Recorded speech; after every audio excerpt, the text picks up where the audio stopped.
Bonsoir. Ce soir, je vais vous raconter l'histoire d'un instant suspendu dans un ascenseur d'hôtel. Une histoire où quelques étages deviennent un monde entier.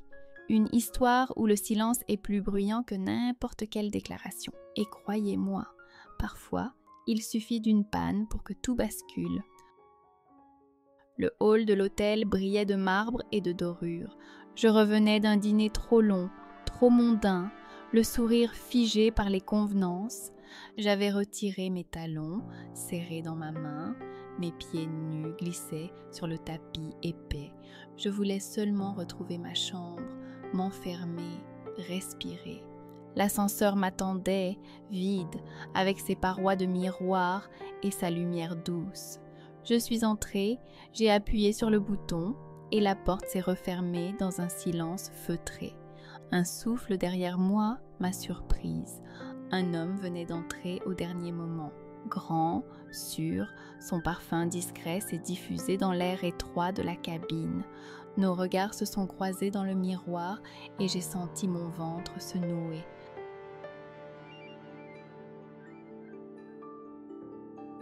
L'ascenseur montait lentement, trop lentement. Le silence s'installait, pesant, chargé. Chaque étage traversé me rapprochait de lui sans qu'aucun de nous ne bouge. Nos reflets dans le miroir semblaient déjà enlacés, alors que nos corps ne se touchaient pas. Il s'est légèrement tourné vers moi, son épaule effleurant mon bras. Une chaleur a jailli de ce contact furtif. Mes doigts se sont crispés sur la anse de ma pochette, incapable de détourner les yeux.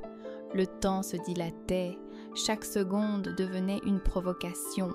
J'ai retenu mon souffle, prisonnière d'un désir silencieux qui ne cessait de croître.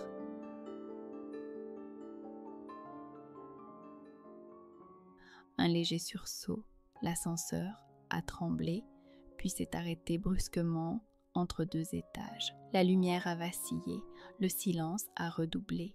Il s'est approché d'un pas, nos visages presque alignés. Mes lèvres se sont entr'ouvertes, prêtes à céder, à goûter ce baiser suspendu dans l'air. Je sentais sa respiration glisser sur ma joue. J'étais à un souffle de basculer, mais un bruit sec a retenti. Le système redémarrait. Les portes se sont entr'ouvertes trop vite, coupant net la tension. Il s'est légèrement reculé et mon cœur a protesté dans ma poitrine. Ce baiser volé par le hasard est resté dans ma gorge comme une brûlure.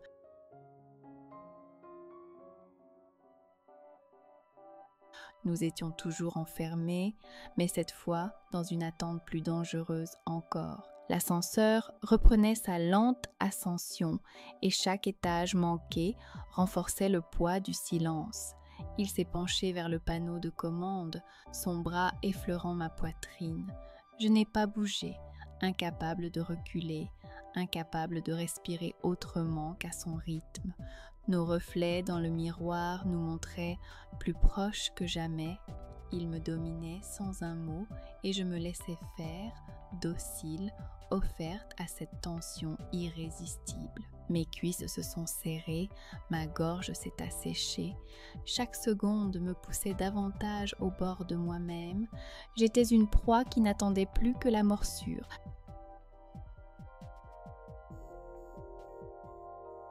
Puis l'ascenseur s'est arrêté de nouveau, cette fois pour de bon. La cabine figée, nous seuls, dans ce monde étroit. Il s'est avancé sans hésitation, sa main a trouvé ma nuque, ferme, autoritaire, irrésistible. Son baiser a éclaté contre mes lèvres, profond, brûlant, maîtrisé. Mon dos a heurté le miroir, froid et lisse, contrastant avec la chaleur de sa peau. Ses mains ont glissé le long de mes hanches, me plaquant contre lui. Mes jambes ont tremblé, mes doigts se sont accrochés à ses épaules comme à une planche de salut. Chaque caresse descendait avec lenteur, éveillant une fièvre dans mon ventre. Son torse me dominait, son souffle me guidait. Je n'avais plus d'autre rythme que le sien.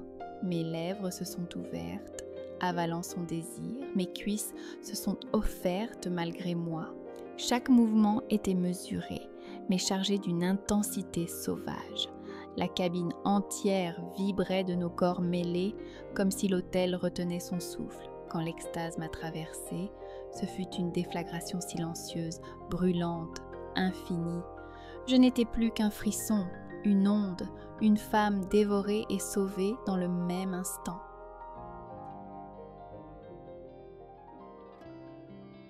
Les portes ont fini par s'ouvrir dans un souffle mécanique. Je suis restée quelques secondes contre le miroir, haletante, les lèvres encore brûlantes. Il m'a tendu la main, m'a guidée hors de l'ascenseur avec calme, comme si rien ne s'était passé. Mais mes jambes tremblaient, mes joues brûlaient et mon cœur battait trop fort pour croire à cette illusion. Nous avons marché côte à côte dans le couloir moqueté. Je savais que cette nuit ne s'effacerait jamais et que chaque ascenseur que je prendrais désormais me rappellerait ce moment suspendu, un instant volé, mais gravé à jamais dans ma peau.